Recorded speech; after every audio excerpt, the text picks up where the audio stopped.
Je ne sais pas si vous le savez, mais j'ai un chat qui s'appelle Simba. Et pour communiquer avec lui, je fais appel à une communicatrice animalière. Et là, j'ai découvert un univers extraordinaire que j'aimerais partager avec vous.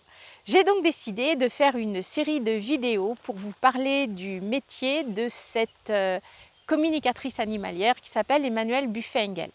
Donc si ça n'est pas encore fait, abonnez-vous en cliquant sur le bouton qui est juste en dessous et retrouvez-nous après le générique.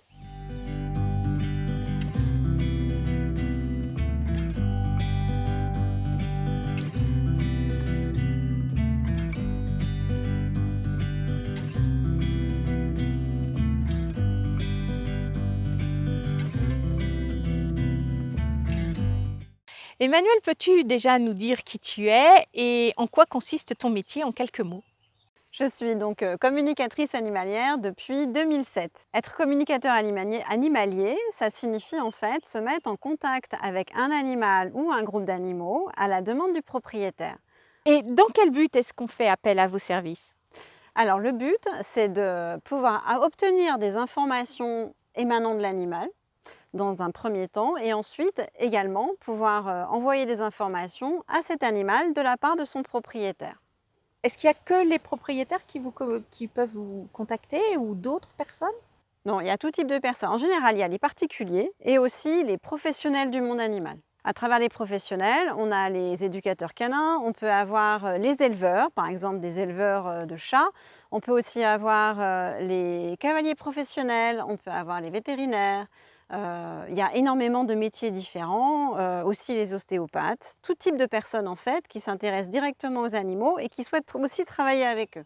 Est-ce qu'on peut communiquer avec n'importe quel animal ou juste des animaux domestiques? Alors en fait, on peut communiquer avec tous les animaux, que ce soit les animaux de compagnie, en général ça va être avec ceux-ci qu'on communique parce qu'il y a une demande des propriétaires, mais ça peut être aussi avec les animaux d'élevage, les animaux de rente, les animaux justement des professionnels du monde animal, mais ça peut être aussi les insectes, les poissons, les animaux sauvages, et voilà, tous les animaux en fait, il y a tout ce qui est vivant, on peut communiquer avec. Alors beaucoup de gens s'intéressent aux animaux sauvages. L'intérêt de communiquer avec eux en fait, c'est essentiellement quand on est confronté directement à eux dans la nature. Disons que ça peut permettre de faciliter les interactions qu'on a avec eux dans la nature.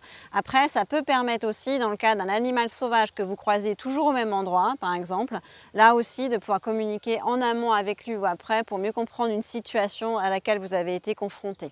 Ça permet aussi de prévenir les animaux sauvages de certains événements qui vont avoir lieu, dont on est au courant dans la vie des humains ou d'autres événements X, mais qui pourraient les impacter. Voilà l'intérêt.